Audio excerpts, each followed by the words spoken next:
What's up, comic and pop culture fans? This is James with Mint Hunter Comics, and we are dedicating an entire video to talking about 9.9s, the true mint condition. Did you know that a 9.8 is not technically considered mint, as so many of us believe? It's actually near mint/mint. A 9.9 is the grading standard that we assign to actual mint.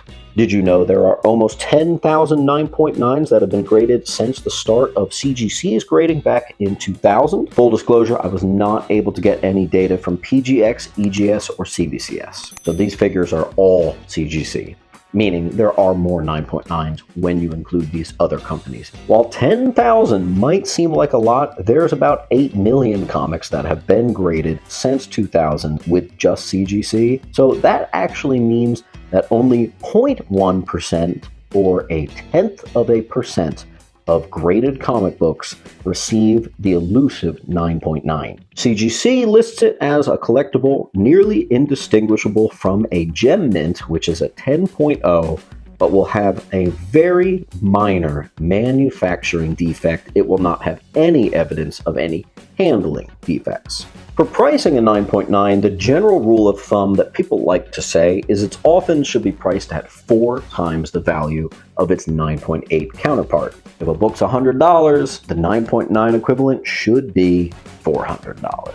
Do you know it's easier to get 9.9s with different page qualities or how the comic is bound? The 2 9.9s I've ever received when I did my grading were both very similar. They were like brand new books, often called prestige formats or squarely bound. It basically means like an extra solidified spine and overall just better, tighter paper quality. Did you know when it comes to grading cards, there is no 9.9, rather a 9.0 is considered mint. Did you know that for grading video games before CGC got involved, typically a 9.0 is what you would consider a mint, even though they call it more of a gold level. They don't use the term mint. CGC did stick their nose, however, in video game grading, and they kept their comic book grading scale. So they brought over a 10, a 9.9, and 9.8. And a 9.9 is considered mint under the eyes of CGC, and their definition is the game is nearly indistinguishable from a 10, but will have a very minor manufacturing defect. It will not have any evidence of handling defects.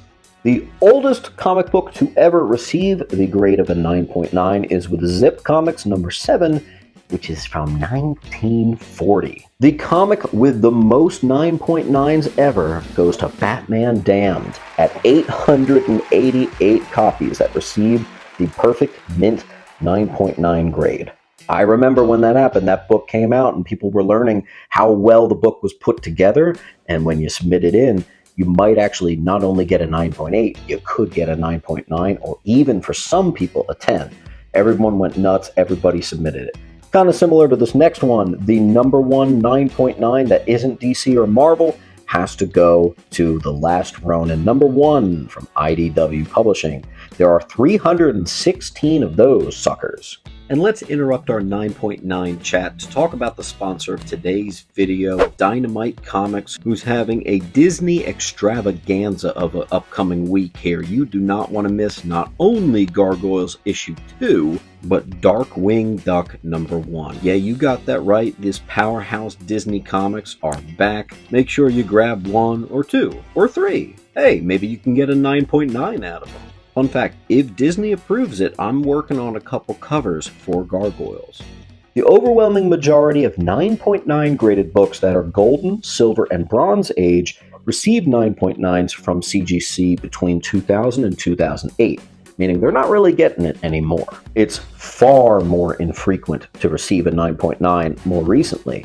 Are we talking tougher grading standards, or maybe just the cream of the crop best copies that ever were went in first, and now there's not too many 9.9 worthy ones left.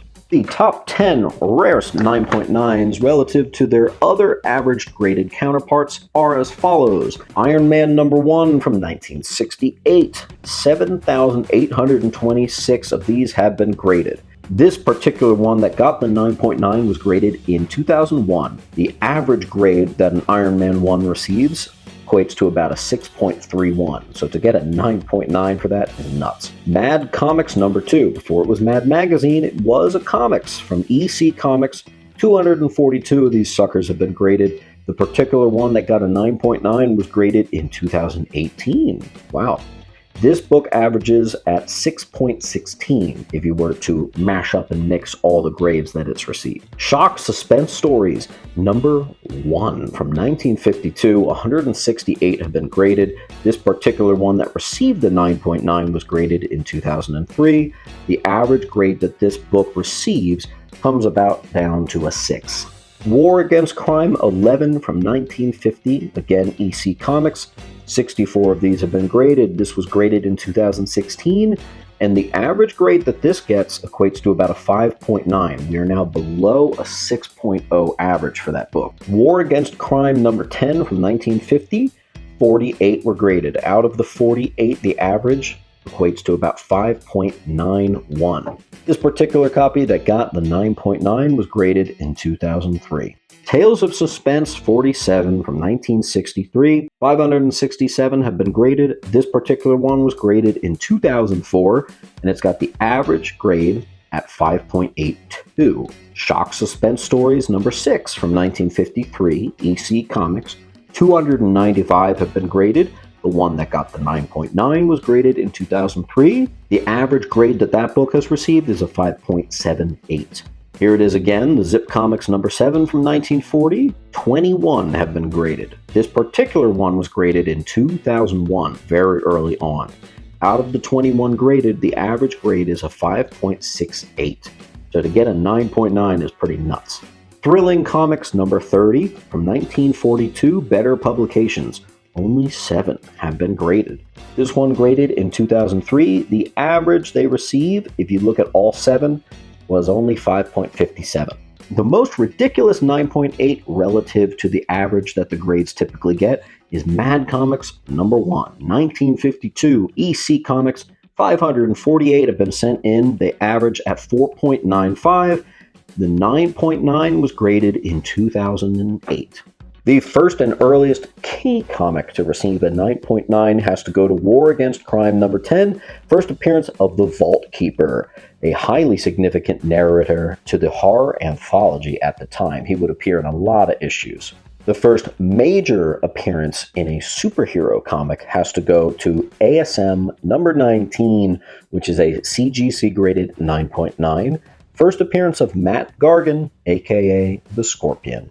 What other fun facts do you know about 9.9s? Pop it down in the comments, and as always, keep on hunting. I'll see you at the next video.